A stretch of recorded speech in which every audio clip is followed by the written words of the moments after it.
우리 기독교에는 크게 4개의 기둥이 되는 교리가 있습니다. 바로 창조, 타락, 구속, 종말입니다. 그렇기에 이 4개의 교리는 참 중요하며 먼저 지식적으로 바로 아는 것이 필요합니다. 그리고 동시에 이 4개의 교리가 단지 지식만이 아니라 우리 성도의 삶에서 균형 있게 나타나야 합니다. 이것은 마치 모자이크와도 같습니다. 모자이크의 모든 조각이 다 맞추어져야만 완성된 그림을 우리가 볼 수 있는 것처럼 창조, 타락, 구속, 종말이라는 이 교리가 우리의 신앙에서 골고루 나타날 때 성도의 신앙은 아름답게 만들어져 갈 수가 있다는 것입니다. 그런데 여기서 한 가지 문제가 나타납니다. 한두 개의 조각을 잃어버린 채 미완성된 모자이크와 같은 그런 모습들이 성도의 신앙에서도 나타나는 경우가 있더라는 것입니다. 오늘날 많은 성도들의 신앙을 보면 창조, 타락, 구속까지는 조각이 잘 맞춰져 옵니다. 그러다가 종말이라는 조각에 이르러서는 이 부분이 분명히 빠져 있지만 그 조각이 비어진 채 신앙생활을 하는 경우가 많다는 것입니다. 그러면 어떤 문제가 생길까요? 그것은 성도가 신앙에서 종말을 잃어버리면 그 신앙은 이 땅에서 부유하는 신앙이 되어버립니다. 또한 성도로서의 능력도 잃어버리게 된다는 것입니다. 그러나 성경은 분명히 우리에게 개인의 종말과 우주의 종말에 대해서 말씀하시며 가르치고 있다는 것입니다. 그 이유는 성도가 종말을 의식하여 살아갈 때 우리의 신앙이 이 땅에서 표류하지 않을 수 있고 성경에 말하는 인생의 존재 목적을 따라 분명히 바르게 살아갈 수 있기 때문입니다. 그래서 오늘 이 시간에는 우리가 가져야 할 종말에 대한 바른 지식이 무엇이며 종말이 우리 성도에게 어떤 의미가 되는지를 살펴보기 원합니다. 그리고 이를 근거로 하여서 종말에 따라 살아가는 우리가 진정 무엇을 위해 살아야 하는지를 함께 은혜를 나누기 원합니다. 그러면 먼저 우리가 마주하기를 주저하고 두려워하는 이 종말이 과연 누구의 손 아래에 있냐는 것입니다. 종말과 역사의 주인이 하나님 되심을 우리는 기억하기 원합니다. 먼저 오늘 본문은 종말을 다스리시는 분과 이 모든 역사를 주관해 나가시는 분이 하나님 되심을 우리에게 알려주고 있습니다. 다니엘서에서는 이런 종말에 대한 내용을 환상을 통해서 가르치고 있습니다. 그래서 잠시 환상에 대한 내용을 언급하려고 합니다. 그러나 다니엘서 전체의 환상이 아니라 1절에 나오는 그때라는 표현과 연관되는 환상을 중심으로 간략히 말씀을 드리려고 합니다. 본문 1절을 제가 읽어드리겠습니다. 그때에 내 민족을 호위하는 큰 군주 미가엘이 일어날 것이요 또 환란이 있으리니 이는 개국 이래로 그때까지 없던 환란일 것이며 그때에 내 백성 중 책에 기록된 모든 자가 구원을 받을 것이라. 본문 1절의 그때는 사실 앞에 나오는 11장의 36절에서 45절에 나오는 환상을 가리키고 있습니다. 이 환상은 한 왕과 그 왕이 다스리는 나라를 묘사합니다. 그리고 한 왕에 대해서, 나라에 대해서 많은 의견들이 있지만 크게 3가지의 견해를 한번 정리해서 간략히 말씀을 드리겠습니다. 하나는 주전 160년의 안티오코스 4세라는 견해입니다. 이 왕은 참으로 성정이 잔인하고 폭력적이었습니다. 이것만으로도 유대인들에게 큰 고통이었지만 무엇보다도 이 왕은 참으로 유대인에게 씻을 수 없는 상처와 모욕감을 준 왕이었다는 것입니다. 안티오코스 4세는 주전 167년 이 유대인의 종교적인 예식을 헬라식으로 전면 교체하도록 지시합니다. 여러분, 이것이 무엇을 의미하는지 아십니까? 곧 유대인들이 드렸던 희생 제사와 안식일과 절기 준수가 중지가 되고 할례까지도 금지시킵니다. 그리하 해서 거룩한 하나님의 예루살렘 성전이 다신교와 종교 매춘의 중심지로 전락해버리고 말았던 것입니다. 또 하나의 견해는 로마 제국과 황제라는 견해입니다. 로마는 역사 이래로 가장 광활한 제국을 건설했죠. 그리고 로마 제국은 황제 숭배를 강요했던 나라였습니다. 거기다 이 로마는 주 70년 예루살렘을 파괴하고 수많은 유대인을 학살했습니다. 그리고 세 번째 견해는 예수님의 재림의 때와 적 그리스도라는 견해입니다. 이 시기에 적 그리스도가 나타나서 성도들을 핍박하고 믿음에서 이탈케 하는 환란이 일어난다는 것입니다. 이를 정리해 보자면 12장의 그때는 세 가지의 서로 다른 시대적입니다. 안티오코스 4세, 로마 제국, 예수님의 재림의 때입니다. 이렇게 세 가지 견해가 역사적으로 또 시기적으로 참 많은 차이가 있지만 여기에는 한 가지 공통점이 있다는 것입니다.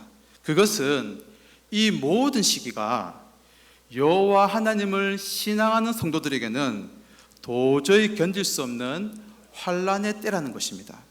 그 당시의 성도들에게도 또한 이후의 성도들에게도 힘들고 고통스러운 환란이 닥침으로 종말의 때와 같은 시기라던 것입니다. 그런데 여러분, 오늘 본문은 그때에 대해서 너무나도 놀라운 말씀이 주어지고 있습니다. 우리 이번에는 다 같이 12장 1절 말씀 함께 읽어보시면 좋겠습니다. 1절 말씀입니다. 시작. 그때에 내 민족을 호위하는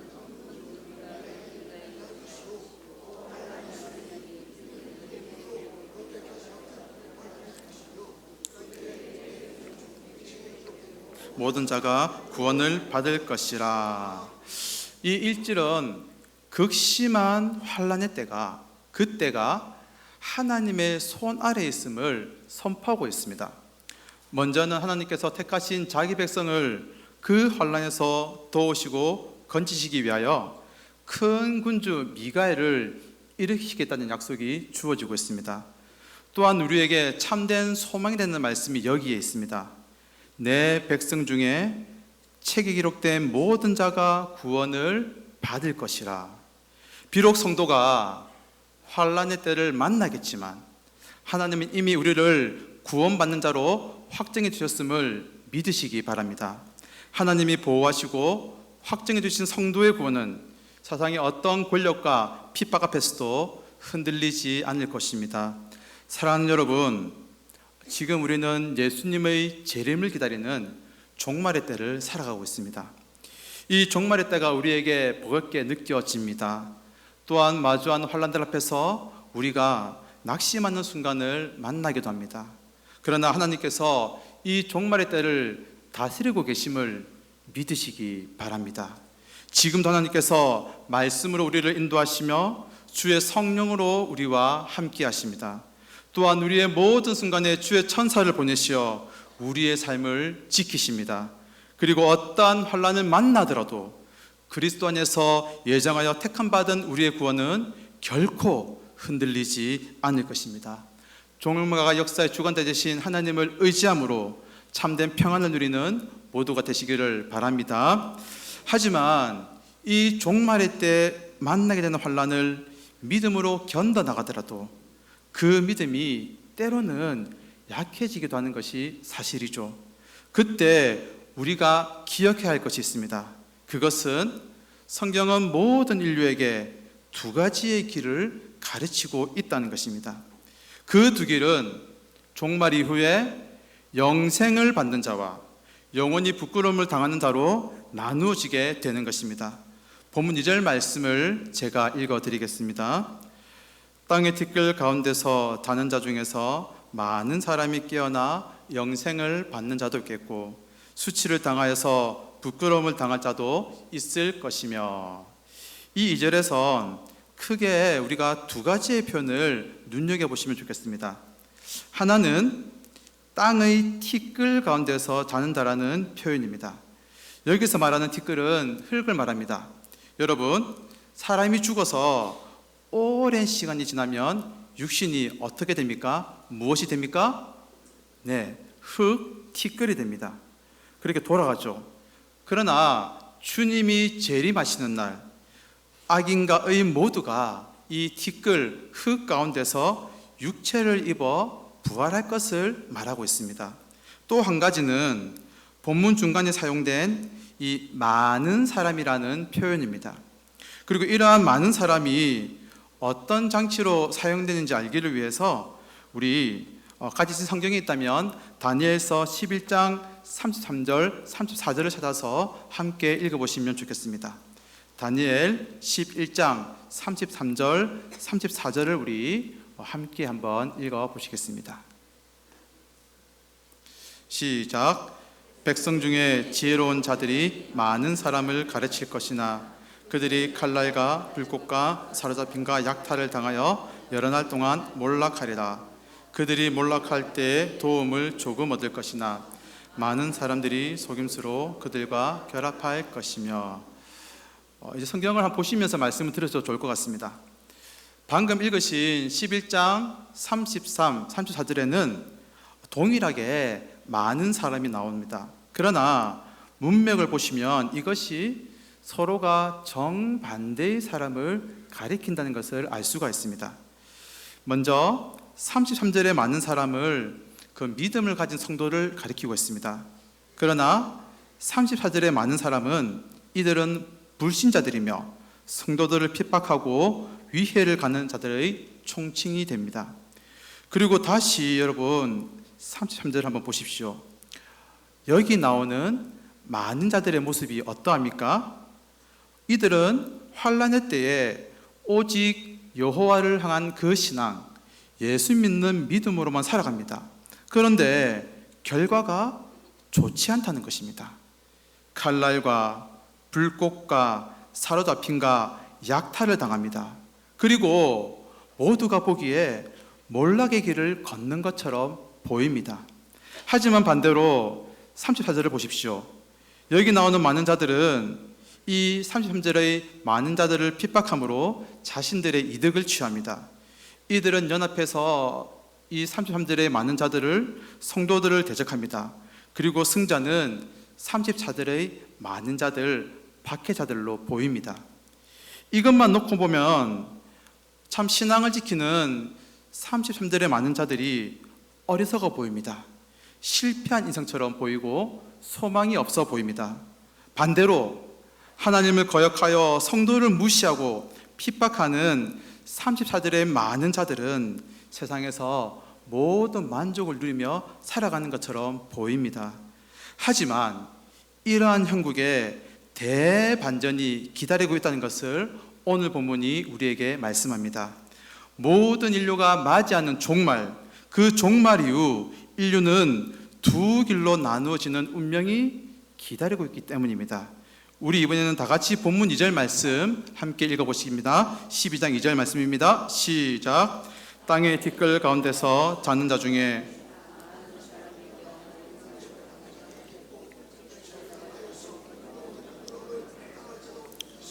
할렐루야.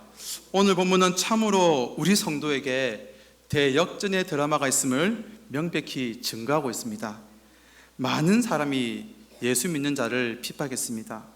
많은 사람들이 믿음을 저버렸고 신앙이 아니라 세상의 쾌락과 돈을 따라갔습니다. 예수 믿는 성도는 실패한 것처럼 보였고 반대로 신앙을 떠난 많은 사람들은 승승장구한 듯이 보였습니다. 그런데 주님 다시 오시는 그 부활의 날, 모든 육체가 살아나는 날, 인류에게는 두 가지의 길이 기다리고 있더라는 것입니다. 망한 듯이 보였고 모든 소망이 끝낸 것처럼 보였던 사람, 그 많은 사람, 믿음을 지킨 사람은 영생을 받게 됩니다. 반대로 세상의 모든 영화와 즐거움을 누리고 성공자라고 여겨졌던 그 많은 사람, 배교자와 그 세력은 수치를 당하여 영원히 부끄러움을 얻게 된다는 것입니다. 오늘 이 다니엘 12장 2절의 말씀이 종말을 살아가는 우리에게 참으로 소망이 되는 말씀이 되기를 원합니다.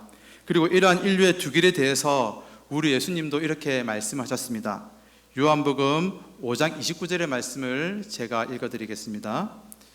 선한 일을 행한 자는 생명의 부활로, 악한 일을 행한 자는 심판의 부활로 나오리라. 아멘. 사랑하는 여러분, 우리에게 부활이 반드시 있음을 믿으시기 바랍니다. 그때 모든 인류가 두 길로 나누어지게 될 것입니다. 악인도 의인도 다시금 육체를 입게 되지만 부활은 두 가지로 갈리게 됩니다. 영생을 받는 자도 있겠고 수치를 당하여서 영원한 부끄러움을 얻을 자도 있을 것입니다. 그렇기에 오늘날 많은 사람들이 주님을 부인하고 세상의 욕심을 따라 살아간다 하여도 우리는 그들을 부러워하거나 이 신앙으로 인한 환난을 부끄러워하지 않기를 바랍니다.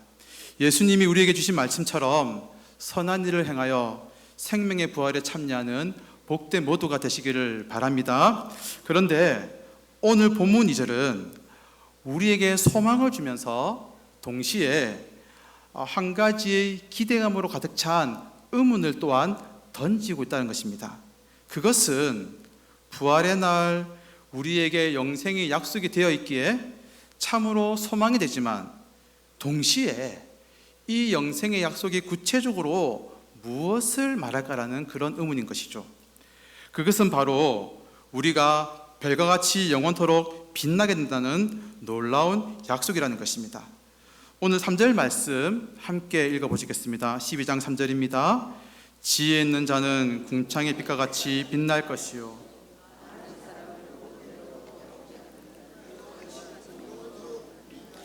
아멘. 곧 영생의 약속은 별과 같이 영원토록 빛나게 된다는 영광입니다. 그런데 여기서 우리는 또 한 가지의 의문이 있습니다. 어떻게 할 때 이 영생을 누리는 자, 곧 별과 같이 영원토록 빛나는 영광에 참여하는 것입니다. 그것은 바로 많은 사람을 옳은 대로 돌아오게 하는 자입니다. 이를 위해서 우리가 본문 3절을 조금만 더 자세히 보았으면 좋겠습니다.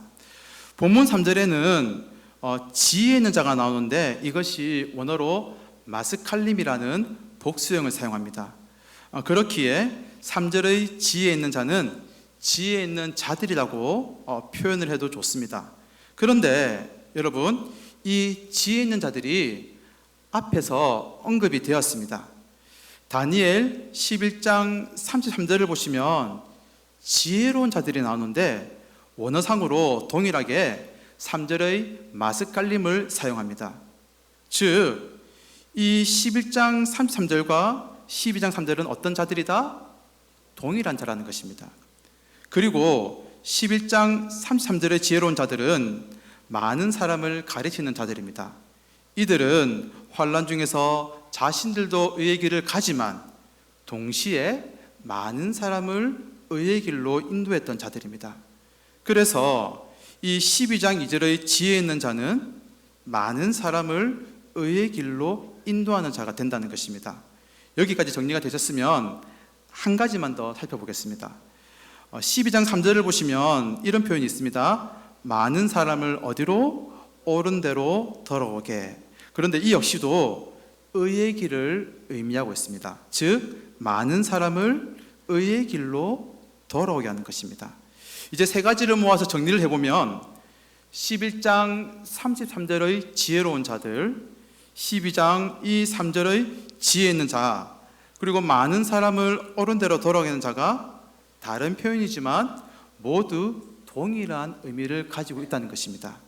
이 모두가 자신들만 의의 길을 갈 뿐만 아니라 많은 사람을 의의 길로 인도한 자들입니다. 이들이 바로 영생의 약속을 받으며 그 결과 궁창의 빛과 같이 빛나며 별과 같이 영원토록 빛나게 되는 영광을 누리게 된다는 것입니다. 그렇게 여기서 우리가 이제 최종적으로 기억할 마음에 담아갈 한 가지가 있습니다. 이 종말의 때를 살아가며 비록 여건과 고통을 겪으며 환난을 당할 수 있겠지만 우리에게는 결코 포기할 수 없는 가치 한 가지가 있다는 것입니다. 바로 많은 사람을 의의 길로, 옳은 길로 인도하는 일, 영혼 구원을 위한 우리의 사명인 것입니다. 그런데 영혼을 위해서 살아가는 이 일이 우리 삶에 어떻게 구체적으로 적용되냐에서는 잠시 막연할 때가 있는 것 같습니다. 그래서 이 시간 저희 가정의 이야기를 전하며 오늘 말씀을 한번 정리해 보고자 합니다. 가난하고 어려웠던 가정, 주위에서 흔히 볼 수 있는 평범한 가정의 모습을 잠시 소개하겠습니다. 저희 아버지와 어머니는 서부교회에서 고 백영희 목사님의 소개로 결혼하셨습니다. 모친은 작년에 주님의 부름을 받으셨는데 아시는 분들도 계시지만 친모가 아니라 새어머니이십니다. 제가 5살 때 친어머니가 돌아가시고 6살 때 지금 계신 어머니가 저희 집에 새어머니로 오셨습니다. 아들이 4명이나 있는 이 호라비계로 시집을 오신 것이죠. 그렇다고 저희 아버지가 넉넉하거나 경제적으로 풍요로운 그런 돈이 많은 분도 아니었습니다. 여러분, 경제적으로 넉넉하지도 않고 남자아이만 4명 있는 그런 집에 어떻게 시집 오셨을까요? 일반적으로 기준 봤을 때는 도저히 이해가 되지 않죠. 그러나 저는 이제 인생을 한번 정리하고 돌아보면서, 그리고 우리의 가정의 모습을 살펴보면서 그 이유를 조금 발견했습니다. 그것은 두 분 다 모두 초등부 교사를 하고 있었기 때문이었습니다. 아시는 분 아시겠지만 서부교회는 1980년대에 1만 명 초등학생 주일학교로 세계적인 유명세를 탔던 교회입니다. 새어머니시죠. 돌아가신 어머니는 결혼하시기 전에 초등부 교사를 하셨고 1등반을 맡으셨습니다. 당시 서부교회 1등반 기준이 여러분 몇 명일 것 같습니까? 60명입니다. 저희 어머니는 60명이 넘는 아이들을 전도하셨고 실제 주일에 그 아이들이 출석을 했습니다. 아버지도 그때 당시 교회를 잘 섬기셨고 어머니도 초등부 교사로 헌신하는 그 점을 보아서 하나님께서 또 주위 사람을 통하여 두 분을 만나게 하신 것이죠. 그런데 두 분이 결혼하셨지만 결혼 후 우리 가정이 늘 행복했던 것만은 아니었습니다. 경제적인 어려움이 많았고요. 또 저희 4명이 새어머니에게, 또 새어머니 역시도 우리 형제들에게 적응하는데 많은 시간이 필요했습니다. 그러나 그 가운데서도 저희 부모님이 절대로 포기하지 않고 붙잡고 계신 한 가지가 바로 교사의 직분이었습니다. 고 백영희 목사님은 늘 한 영혼이 천하보다 귀하다 말씀하셨습니다. 그리고 그 중에서도 맑은 영혼, 순수한 아이들에게 하나님의 말씀을 가르치고 복음을 전하면, 또한 그들을 전도하고 위해서 기도하면 주님께서 그것을 귀하게 여기실 것이라고 가르치셨습니다. 저희 부모님은 고 백영희 목사님의 말씀에 순종하여서 삶이 어려워도 집안에 불화가 있어도 그것은 그대로 내버려 두고 유초등부 교사의 직분을 감당하셨습니다. 선친께서는 대장암 진단을 받으시고 더 이상 운전이 불가능할 때 그때 비로소 교사 반을 섬기는 일을 그만두셨습니다. 모친께서는 작년 기준으로 만 77세에 주님의 부름을 받으셨습니다. 돌아가시기 2년 전에는 다리에 힘이 없으셨고 당뇨와 고혈압으로 조금만 움직여도 체력이 금방 떨어졌습니다. 그런데 그 전까지는 매일 아침, 매주일 일찍 일어나셔서 9시부터 주일학교에 참석을 하셨습니다. 두 분은 학벌이나 사회적으로 크게 존경받거나 무엇을 이루거나 부러워할 만한 분들은 아니셨습니다. 그러나 두 분은 받은 달란트 내에서 많은 사람을 한 영혼이라도 옳은 대로 인도하는 이 일을 위해서 사시다가 아버지는 먼저 천국에 가셨고 어머니도 그 뒤를 따라가셨습니다. 그리고 이제 그 복은 하늘로부터 그 자녀들에게 이어지고 있으며 또한 하늘나라에서 상급으로 주어질 것입니다. 사랑하는 여러분, 한 영혼을 위하여 살아가는 모두가 되시기를 바랍니다. 비록 우리가 많은 영혼을 주님께로 인도하지 못해도, 그러나 한 영혼이라도 주님께로 인도하기 위하여 노력하고 우리의 마음을 쏟는다면 이것이 먼저 그의 나라와 그의 의를 구하라는 주님의 명령에 순종하는 것인 줄로 믿습니다. 이때 주님께서 우리의 모든 삶을 책임지시고 풍성히 채우시는 은혜를 경험하는 모두가 되시기를 바랍니다. 이제 말씀을 맺겠습니다. 이번 가을 11월 19일 추수감사절을 맞이하여 우리 교회가 전도축제를 가지려고 합니다. 많은 영혼을 옳은 대로 인도하는 이 일에 우리 교회가 지금도 열심을 내고 있지만 한 번 더 기도하며 힘을 내려고 합니다.